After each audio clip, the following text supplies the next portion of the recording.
L'Acregas Calcio boccia senza appello il bando appena pubblicato per l'affidamento della gestione dello stadio Esseneto di Agrigento. I dettagli.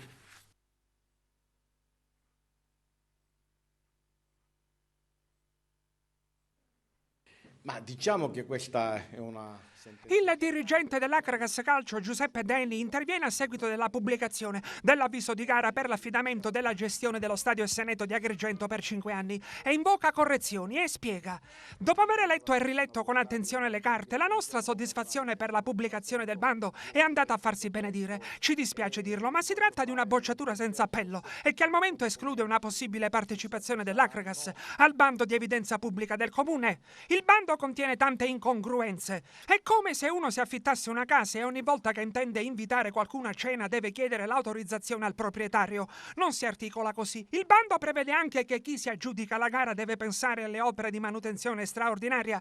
Il conduttore fa la manutenzione ordinaria, ma la straordinaria spetta al proprietario. Se allora cade il tetto della tribuna, che si fa? Lo fa chi ha in gestione l'impianto? C'è un regolamento comunale che prevede che le concessioni possono essere estese fino a 15 anni. Se chi ha in affidamento l'impianto realizza dei lavori, serve a far sì che si rientri dall'investimento. Qui invece non si capisce perché non è previsto. Se dovessi fare un intervento straordinario, come ad esempio il rifacimento del manto erboso, dopo 5 anni dovrei lasciarlo? Il bando fatto così penalizza chiunque voglia concorrere per l'aggiudicazione. È un insulto all'intelligenza delle persone. Al momento noi paghiamo 50 euro per gli allenamenti e 250 euro per le partite, ma le utenze le paga il comune. Adesso il bando è strutturato diversamente e non c'è solo la questione del canone da 1500 euro al mese.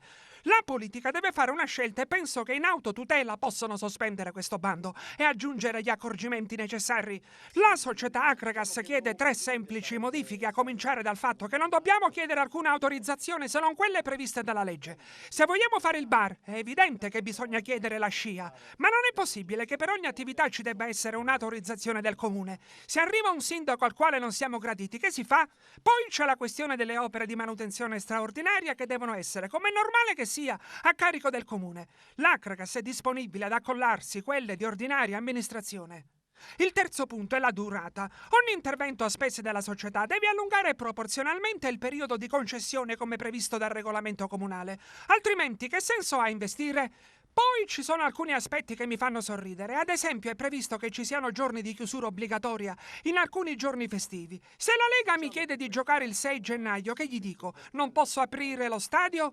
Poi chiedono l'obbligo di tenere aperto lo stadio dalle 10 alle 13. Ma per fare cosa? Se il bando non cambia, noi non siamo interessati. Mi spiace dirlo, ma così il futuro dell'Acregas diventa nebuloso. Speriamo che il comune si renda conto che questo bando è pura follia. Se il comune ritira il bando e fa le modifiche, siamo pronti a rivedere le nostre posizioni. Altrimenti non siamo interessati. In Italia siamo in una società di diritto.